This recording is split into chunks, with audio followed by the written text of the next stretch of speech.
রামগতিতে আন্তর্জাতিক শ্রমিক দিবস উপলক্ষে বর্ণাঢ্য র্যালি ও সমাবেশ অনুষ্ঠিত হয়েছে। দেখছিলেন সংবাদ শিরোনাম, এখন আসি বিস্তারিত সংবাদে। আজ 1 মে আন্তর্জাতিক শ্রমিক দিবস উপলক্ষে রামগতি উপজেলা বাংলাদেশ শ্রমিক কল্যাণ ফেডারেশনের উদ্যোগে অনুষ্ঠিত হয়েছে এক বর্ণাঢ্য র্যালি ও প্রাঞ্জল শ্রমিক সমাবেশ। সমাবেশে সভাপতিত্ব করেন রামগতি উপজেলা শ্রমিক কল্যাণ ফেডারেশনের সম্মানিত সভাপতি প্রভাষক আকরামুল হক।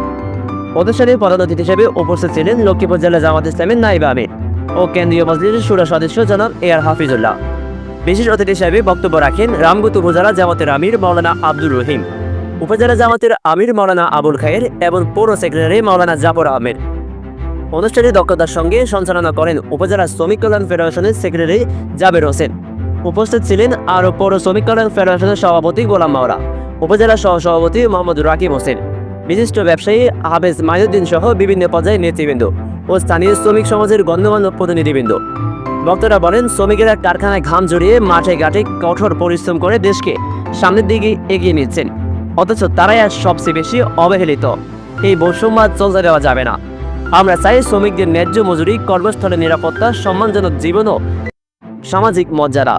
যতদিন এ দাবি পূরণ না হবে ততদিন আমরা রাজপথে থাকব।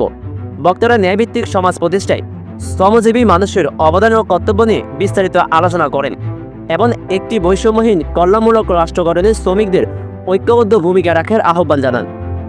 আন্তর্জাতিক শ্রমিক দিবস শুধু একটি দিন নয়, এটি একটি আন্দোলনের নাম, একটি বিপ্লবের নাম। আসুন আমরা সবাই শ্রমিকদের সম্মান করে অধিকার নিশ্চিত করে গড়ে তুলে একটি মানবিক ও ন্যায়ভিত্তিক বাংলাদেশ। ধন্যবাদ। সত্যের সাক্ষ্য মিডিয়ার সাথে থাকবেন নিয়মিত আপডেট ভিডিও পাওয়ার জন্য।